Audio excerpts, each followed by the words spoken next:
Bem-vindos, forasteiros! Eu sou a Clarissa Brito e esse é o Treino é Treino, Jogo é Jogo. O podcast que traz para você aquela história que, além de te ajudar no esporte, de quebra, ajuda com seu bom humor, independente da hora do dia que você escutar. E hoje a nossa convidada é a Silvia Guimarães. Gente, ninguém conhece ela como Silvia. Acho que se te chamarem de Silvia também você nem vai responder, né? Eu nem lembro que sou eu.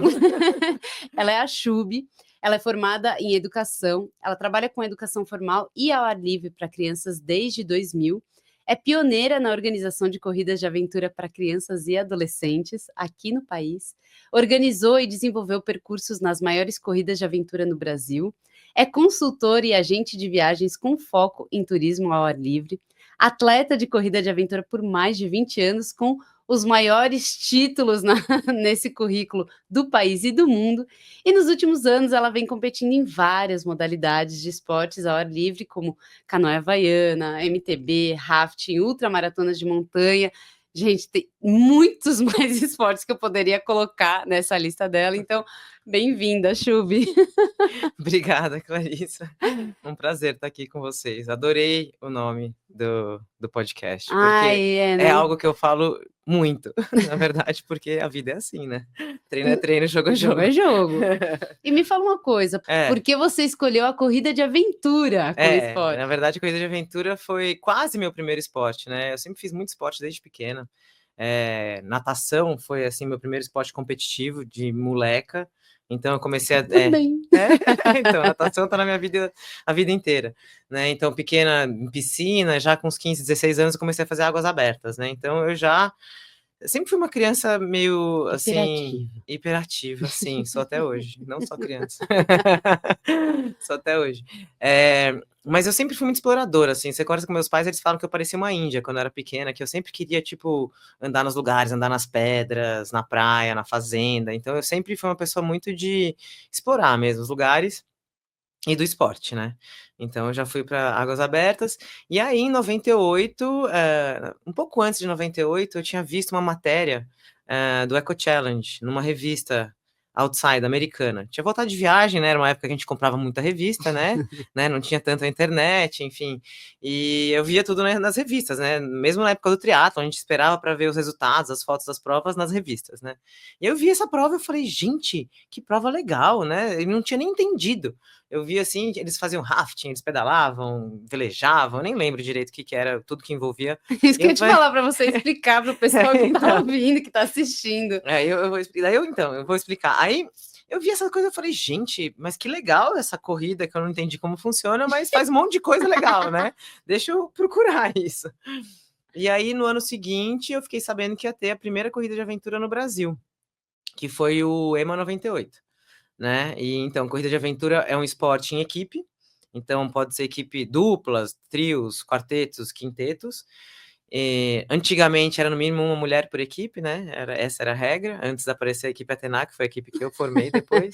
Mudou essa regra. Que mudou a regra. Gente, pra vocês saberem, né? Assim, elas arrasaram de um jeito que eles falam, opa, não é, não dá, essa regra tem que mudar, porque senão não vai dar muito certo, sabe? E aí a regra virou, no mínimo, um do sexo oposto, né? Porque, enfim, perceberam que quando você tem um sexo só, ele se organiza melhor, né? Consegue usar das melhores capacidades melhor, então... Que eu acho interessante, né? Na verdade, é mais complexo você ter que lidar com o sexo oposto, então acho que ficou uma regra mais legal mesmo, entendeu? Mais dinâmico. Exatamente. Você tem que ter alguém do sexo oposto na sua equipe para lidar com o sexo oposto, né? Porque esse é o propósito da corrida de aventura também, né? Enfim, aí a corrida de aventura é um esporte em equipe sempre, envolve várias modalidades. As modalidades, elas variam muito de acordo com a região da prova, então às vezes tem patins, às vezes tem escalada em gelo, tipo crampon, piqueta, às vezes tem cavalo, às vezes tem barco à vela. Tranquilo. Então, mas o básico é sempre trekking, né? Ou corrida de montanha, de trilha, enfim. Canoagem, algum tipo de canoa, de embarcação, pode ser caiaque, canoa, rafting, enfim, de 2, de 3, de 4. Já remei até em bambu rafting, tipo, a gente teve que construir um rafting de bambu e remar 70 quilômetros. Já também. E tudo isso, né, com um percurso pré-definido pela organização, só que esse percurso ele é apresentado para a gente com um mapa e com os PCs, os pontos de controle. Virem-se. Então, exatamente, um mapa, uma carta topográfica sem GPS, a gente tem que ir lá plotar os pontos, né, os PCs, que são os pontos de controle, até chegar nas transições, que são os ATs, que a gente chama que são as áreas de transições, é onde a gente troca de modalidade. Então, você faz o tracking no PC 1, 2, 3, 4, aí no PC 5 tem uma transição que você deixa seus tênis, não, você continua de tênis para remar. Aí você entra no caiaque, rema, rema, rema, daí você entrega o caiaque, pega a bicicleta, daí pedala, pedala, pedala, enfim. E aí sim vai até a linha de chegada. Os PCs são obrigatórios, os caminhos que você escolhe entre um PC e outro, cada equipe escolhe o seu. E quem chegar primeiro ganha. Não tem E isso te parada. encantou. Isso me encantou muito, porque primeiro que a gente podia escolher quem corria, né? Então você escolhe seus amigos, pessoas que você gosta, né? De conviver. De preferência. De preferência. E aí você vai fazer uma viagem em lugares sempre incríveis, sempre são em regiões onde você... as pessoas não vão normalmente. Inóspitas. Né? Inóspitas, sempre uma trilha linda, um rio lindo, e você vê o nascer do sol, o pôr do sol, o nascer da lua, o pôr da lua, enfim, várias coisas, a noite estrelada ou não, e em lugares, assim, paradisíacos, geralmente, com toda uma estrutura atrás, né? Então, com segurança, porque eles vão ter equipe médica te esperando se acontecer alguma coisa, vão estar com seus equipamentos ali no final do trek ou no final da canoagem para você pegar a bicicleta. Então, quer dizer, é uma super viagem organizada para você fazer com seus amigos, entendeu? Praticando esportes. Acho maravilhoso a propaganda que ela faz disso. É assim. A gente tem que lembrar dos outros lados, que não fica sem dormir. Eu lembro que uma vez a parte da minha família é do Paraguai, né? E os meus primos, eles são muito esportistas, de uma das minhas tias, né? Que é a minha mãe e mais 2 tias. E é assim, muito esportista mesmo. Todo mundo fez alguma coisa, um deles foi para as Olimpíadas, velejar e tal. E eu descobri que eles faziam corrida de aventura. E é impressionante, porque um deles conheceu a esposa dele assim. Só que a esposa dele não fazia esporte. E ela se apaixonou por ele, e ela viu que não estava ganhando muita atenção dele, assim, eles se conheceram na praia, aqui no Brasil, assim, numa praia que é a Praia dos Paraguaios, Camacho, né. E aí, ele nem aí para ela, ela falou: "Ah, é? Então tá bom". Foi lá, emprestou uma bike de uma amiga para fazer uma corrida de aventura com ele, e naquele momento em que ele viu que ele estava sem comida, quem apareceu com um sanduichinho guardado no no bolso. Eu acho que nunca mais ela fez esporte depois disso. Mas naquele momento ele falou: "Como se apaixonar perdidamente por uma pessoa". Muito bom. No meio do perrengue. Exatamente. Mas Quem salvou nessas ela foi ele, né? foi Aliás, o contrário, né? ele foi Salvou ela, ela. com certeza. Mas eu fiquei sabendo que essas aventuras geram muitas histórias, né, e Sim. que você trouxe uma pra gente. Muitas histórias, né? E é verdade, eu só para dar um embasamento, né, maior, assim, eu corri mais de 20 anos mesmo. Eu durante 10 anos, eu só corri aventura, né?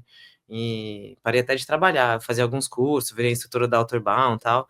E nesses 10 anos foi muito legal, porque eu viajei pelo mundo inteiro, literalmente, né? Fiz prova na Malásia, em Bornéu, fiz prova no Marrocos, fiz prova no Quirguistão. Sabe onde é o Quirguistão? Nem sei. Então, Mas você fica ali, mas fica ali você do lado sabe. do Paquistão, do Afeganistão. E é louco que você tem mapas, né, então com certeza você conheceu muito bem esses lugares que você foi. Exatamente.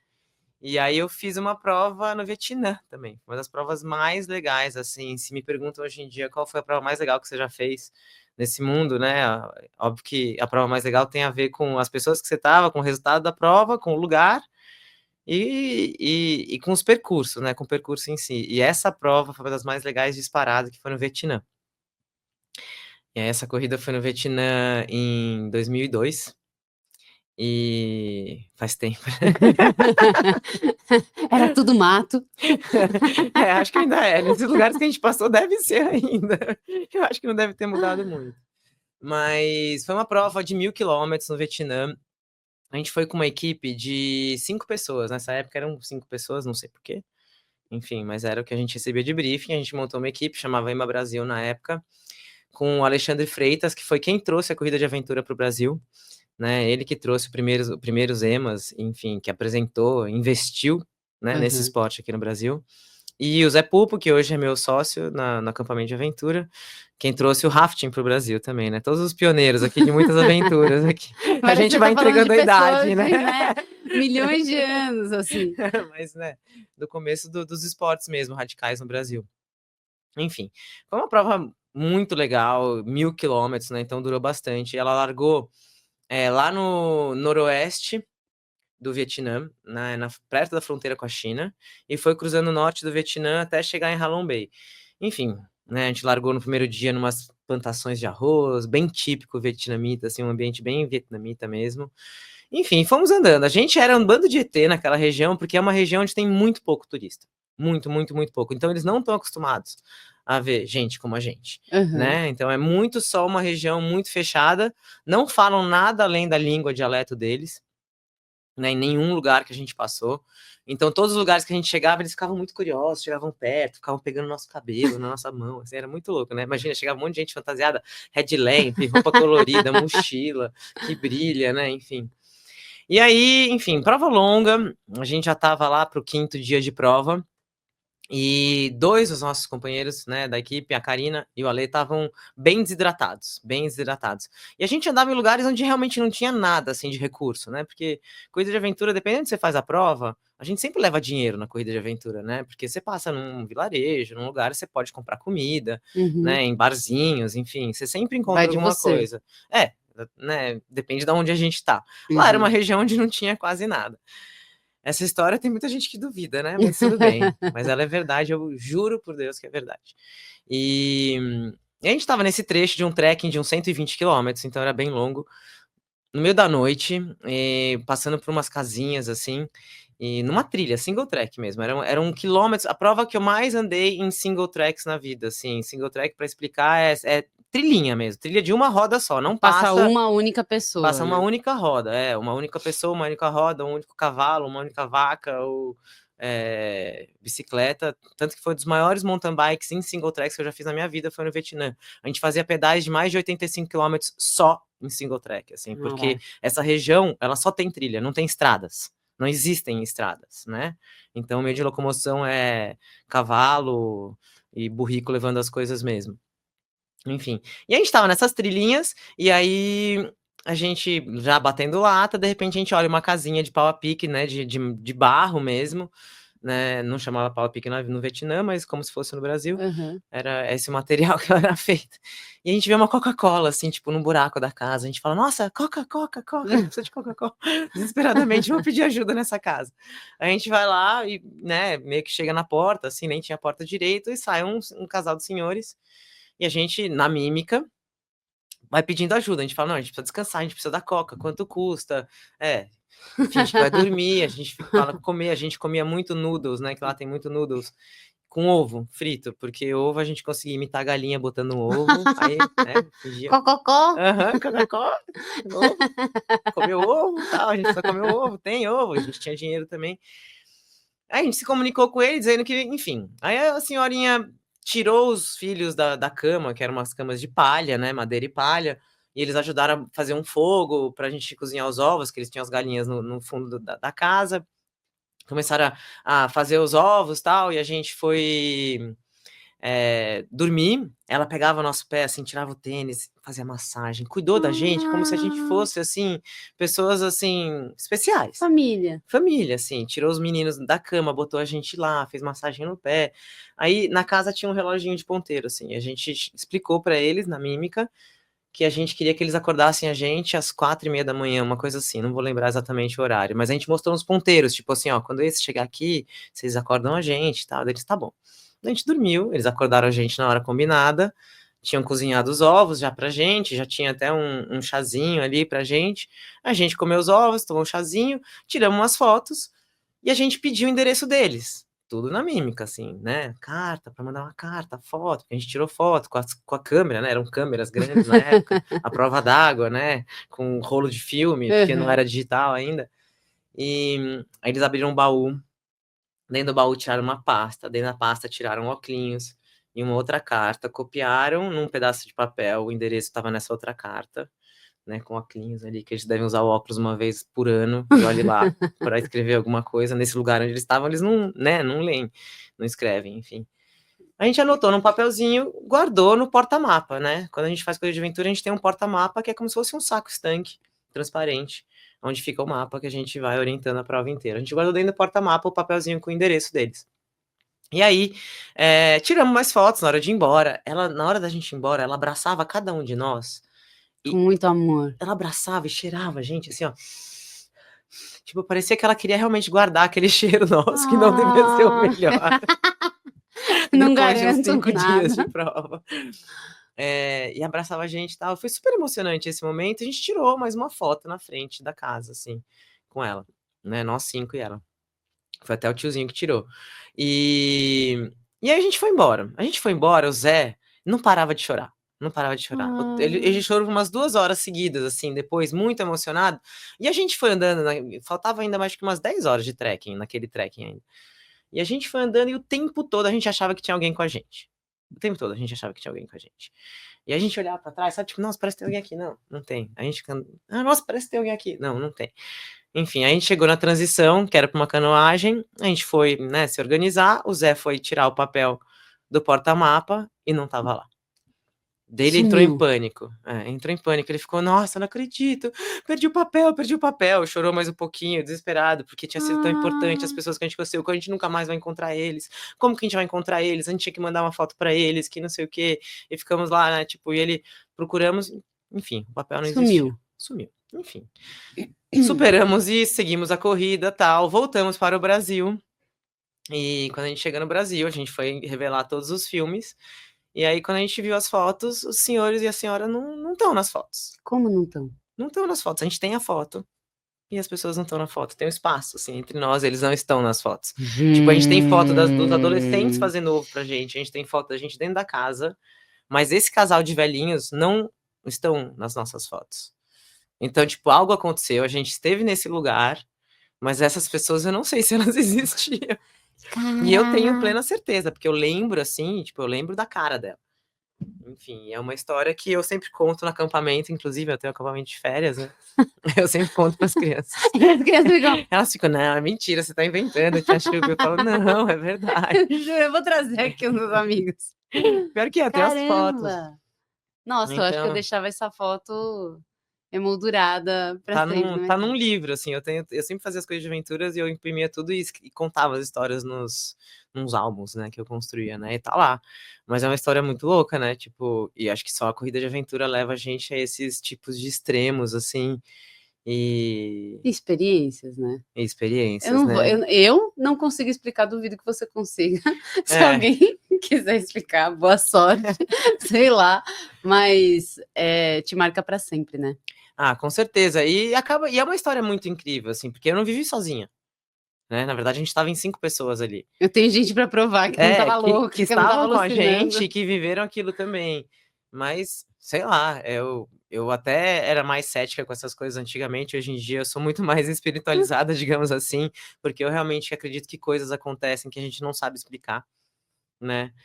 Enfim, e até porque eu acho que são essas mãos que aparecem, esses anjos que aparecem no meio do caminho pra orientar a gente, ajudar a gente, né? E estavam sempre com vocês na trilha, com certeza. E depois estavam com a gente, assim, e foi uma prova muito dura, a gente estava em regiões muito inóspitas. Vários trechos da prova estava escrito assim no mapa, assim, não saiam da trilha que é área de mina, né? Ah, tipo, tranquilo. Assim, Nossa. Então, tipo assim, ainda tem minas na época da guerra do Vietnã, entendeu? Que você pode pisar e...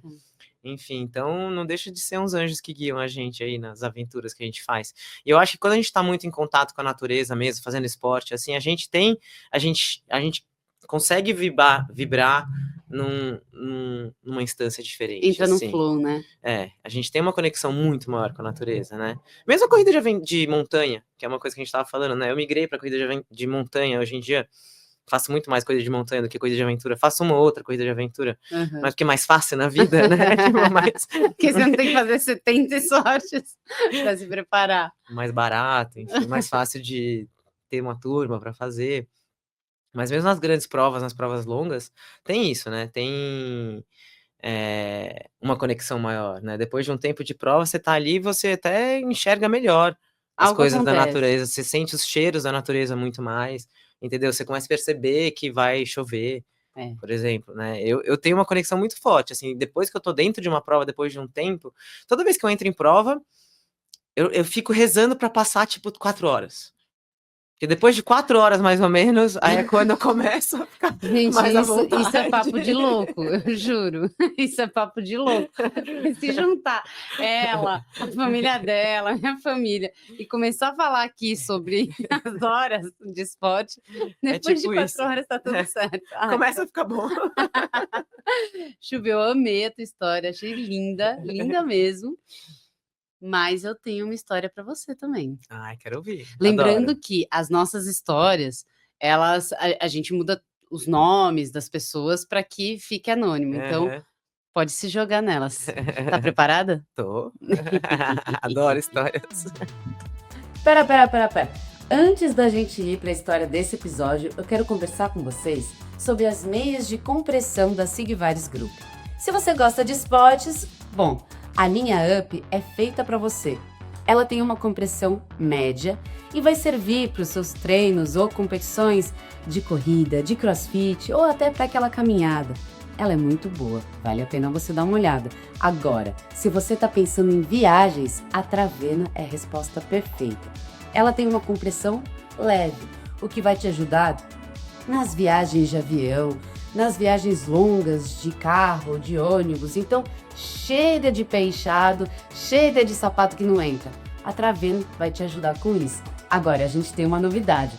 O Treino é Treino, Jogo é Jogo tem um cupom de 30% de desconto nas suas compras no site da Sigvaris Group.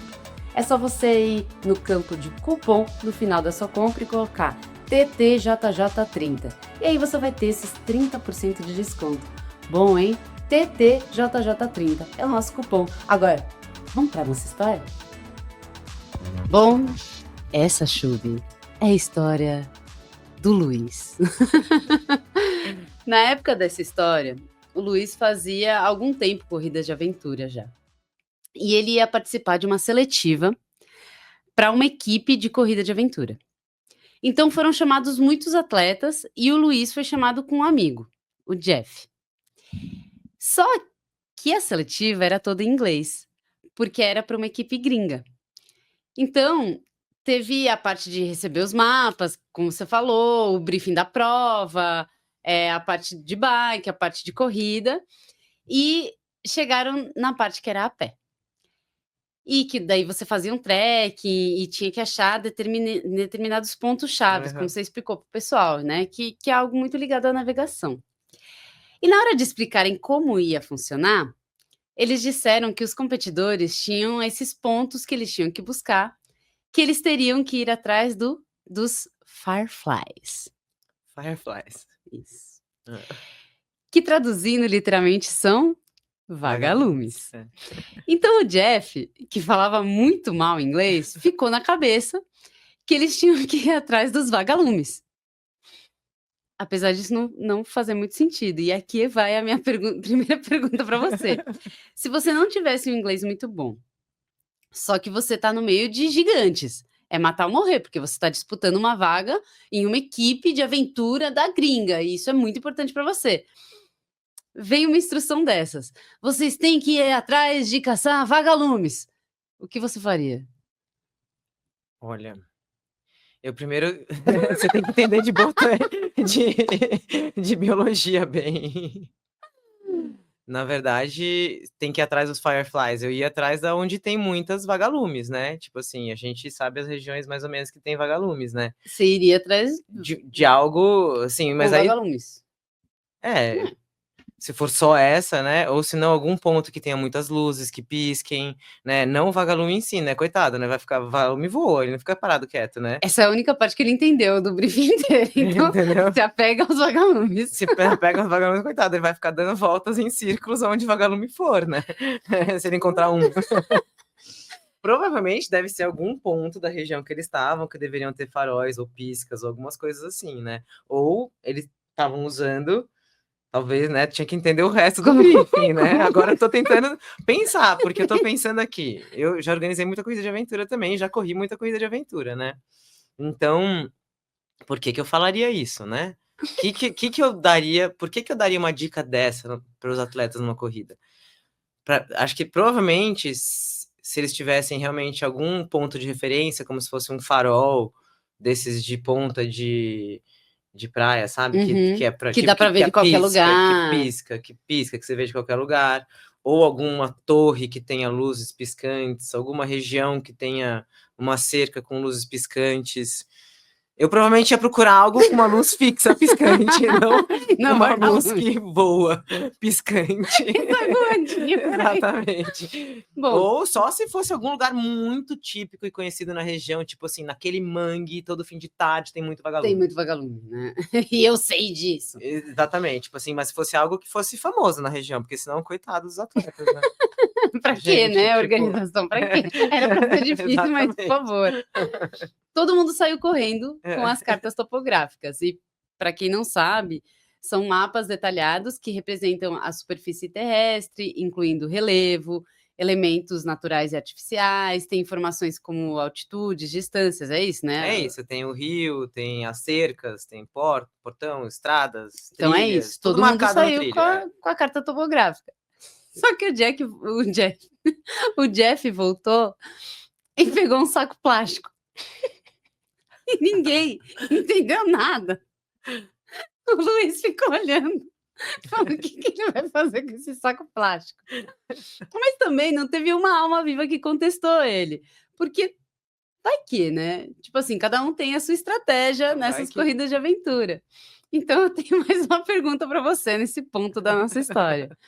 Você tem algum item que você leva a mais e que é, assim, diferente do usual, que você fala: "Puxa, sempre que eu saio", tipo, uma coisa que a pessoa olha pra você e pensa: "Ah, tá, beleza, é a Chub, ela sempre leva isso", ou existem itens que são proibidos na corrida de aventura, algo assim? Existem proibidos, né? Tipo, você não pode levar um GPS, hoje em dia não pode mais ter relógio desses que tem GPS, né? Proibidíssimo. Você não pode nem correr prova de aventura com relógio. E celular? Celular também não. Grande maioria não. Várias provas, uma prova que eu fiz ano passado, a Expedition, a gente tinha que levar uma camerinha sem ser a do celular. Você tem que caçar aqueles relógios nossos antigos que não tem GPS, que só tem cronômetro pra você lembrar quanto tempo tá passando, né? Porque senão você nem relógio você pode ter, né? Então Olha. tem vários itens que são proibidos. Tudo que for de navegação é proibido. E claro que aí outras coisas, olha, arma de fogo, óbvio que é proibido, mas enfim, né? Mas Tipo a sacola do Jeff, tem algum item que seja uma sacola plástica? Tipo, olha, você o olha que e eu fale: sempre levei que me salvou em muitas provas, mas aí é uma coisa de primeiros socorros, entendeu? É um item de primeiros socorros que hoje em dia tem um negócio que parece um esmalte que é um liquid band-aid, que ele é antibactericida.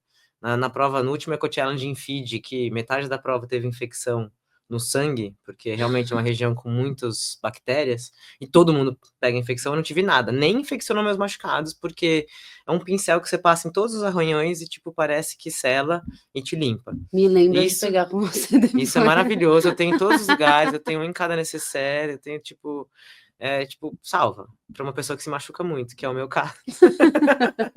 Até hoje, eu me machuco muito. Eu tô sempre arranhada, ralada.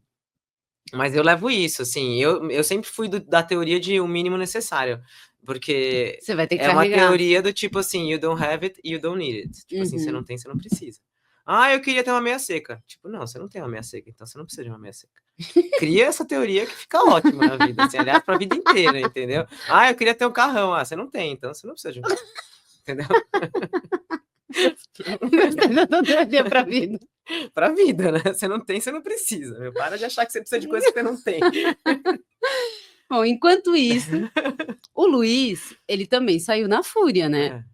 E ele foi buscando os verdadeiros Fireflies, que na verdade eram bastões luminosos que você tinha que Ah, procurar. tipo os light sticks. Pô, mas por que eles chamaram os light sticks de fireflies? Eu não sei, eu não perguntei, mas Ele nem assim, pisca. não era fácil achar, Não, não era simples achar. Corrida de aventura não é algo para amadores, beleza? não. É. E ele era o mais fraco lá nesse grupo que estava disputando pela vaga na equipe gringa, Aham. né? Então acabou que ele foi um dos primeiros desclassificados. Mas o Jeff era forte e ele Hum. estava no páreo. Então, nesse contexto, agora que você sabe que eram bastões luminosos, mas que o Jeff não fazia ideia disso, porque ele guarda vagalumes na cabeça. É. Qual seria sua estratégia? Se você fosse o Jeff, porque o Luiz já estava desclassificado mesmo. Bom, eu imagino que o Jeff, depois de um tempo, deve ter percebido, né? Porque ele deve ter, no mínimo, observado os companheiros concorrentes, né? E visto para onde eles estavam indo, enfim, né? Acho que em algum momento ele deve ter percebido, né? Porque senão ele ia sair correndo para onde, né? Ele tinha que ter algum tipo de orientação. Ou ele começou a seguir as pessoas, já que ele não tinha entendido, né? Então você começa seguindo até entender. Então, eu acho que a minha estratégia seria seguir a galera no começo para ver se eu entendia qual que era o objetivo da missão, entendeu? Qual que era a missão real. Eu te acho otimista. Eu acho que ele pegou o saco, porque eu acho que ele queria sacar os Fireflies, né? Ele achou que ele ia caçar assim, tipo, igual você caça borboleta, assim.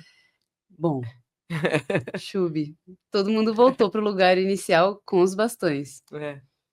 Adivinha o que tinha na sacola plástica do Jeff? Vagalumes. Um monte de vagalume. Ele caçou um monte, mas um monte de vagalume. Ele conseguiu! Não só o cara passou todo o perrengue com as cartas topográficas para chegar nos lugares dos Fireflies, mas ele também ainda teve todo o trabalho de sacar de caçar vagalume com um saco de plástico.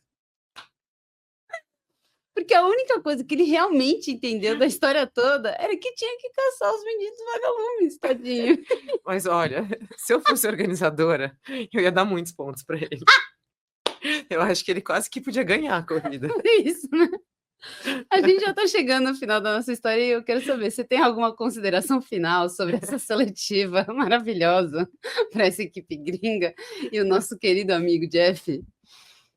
Então, eu achei, assim, interessante. Eu, de verdade, ó, eu vou falar honestamente. Até porque não era um organizador de corrida, né? Ele estava organizando só uma seletiva, né? Então devia ser alguém da equipe que ia aceitar essa pessoa Exato. que estava organizando, né? Exato. Então, tipo assim, era o capitão da equipe escolhendo o quarto integrante. Quem será, né? Gente, eu ia contratar ele, porque não, é muita criatividade, empenho, né? Commitment, né? O cara né, teve o compromisso de ir atrás. Falou vagalume? Vagalume terá. Não, e ele tinha conhecimento sobre biologia, porque ele sabia onde encontrar os vagalumes, entendeu? E isso é muito importante na corrida de aventura. Você começar a entender de onde vai vir a água, se está numa cachoeira, onde é assim, assado, entender o porquê a natureza é do jeito que ela é, e aonde as coisas acontecem e por quê, é importantíssimo na corrida de aventura. Então, se eu fosse a capitã daquela equipe, eu contratava ele. Você acredita que o Jeff foi classificado? Tô falando, porque isso é muita adaptabilidade, é muita resiliência, é muito, tipo, você saber lidar com o imprevisto. O cara nunca imaginou que ia pedir pra você caçar vagalume no meio de uma corrida de aventura, e o cara conseguiu caçar vagalume. E voltou com ele. Ainda voltou com ele, extremamente competente, cara. Mesmo caçando os vagalumes, ele foi classificado, só que a equipe nunca aconteceu por uma série de questões.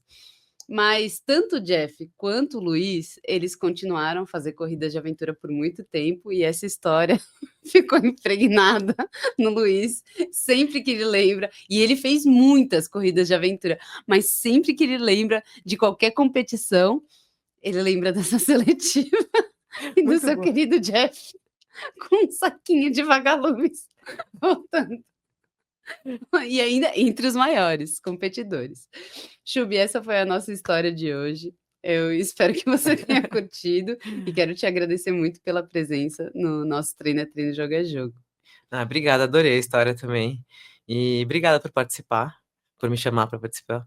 Acho que, como eu falei, eu acho que esse assunto treino é treino, jogo é jogo, faz parte da vida de qualquer atleta, né? Quem acha que é só treinar e competir vai sair igual ao treino, tá enganado. Não é bem assim. E é muito louco, que é o que você falou, né? O que a gente usa nos nossos treinos, nas competições, a gente usa na vida também, né? O esporte, ele tem essa característica de levar no empírico, né? Você aprendeu aquilo. Como que é a tua frase? Eu acho que eu vou levar para sempre. Você não tem, você não precisa. Você não tem, você não precisa. Vou levar para a vida. Eu queria uma cápsula de sal agora na prova. Não tem, minha filha, então para de pensar nisso. Pense em outra coisa. A hidratação tá aqui, tem uma coca lá? Tem, então vou pegar uma coca. Tipo, né, a gente não pode ficar querendo que não tem enfim, a vida é assim e a prova também, qualquer prova. Aí não é só coisa de aventura. Um triatlon vai acontecer isso, uma coisa de montanha, enfim. E eu acho que a corrida de aventura, ela Qualquer... também tem um ponto que você vai carregar aquelas coisas, né? É. Então, você tem que pensar muito bem naquele peso que você vai carregar. Não, e cada pedaço de fita faz diferença. Tipo assim, se você tem uma mochila que tem a fita muito comprida, corta a fita. Sabe assim? Porque ela molhada vai pesar um pouquinho mais ainda e cada detalhe das coisas vão realmente pesar. No final, se você economiza tudo, assim, de realmente cortar os extras de qualquer... Não, até os extras de cada equipamento. Você vai pesar no final, às vezes dá 1 quilo. Tipo, e 1 quilo numa mochila faz uma diferença enorme. Muita diferença. Imagina o que a gente carrega na vida, né, Chubi? Exatamente, que se a gente não precisa, né? Se você não tem, você não precisa. Chubi, muito, muito, muito obrigada. Adorei ter você aqui. E para o pessoal que está acompanhando, hasta la próxima, forasteira.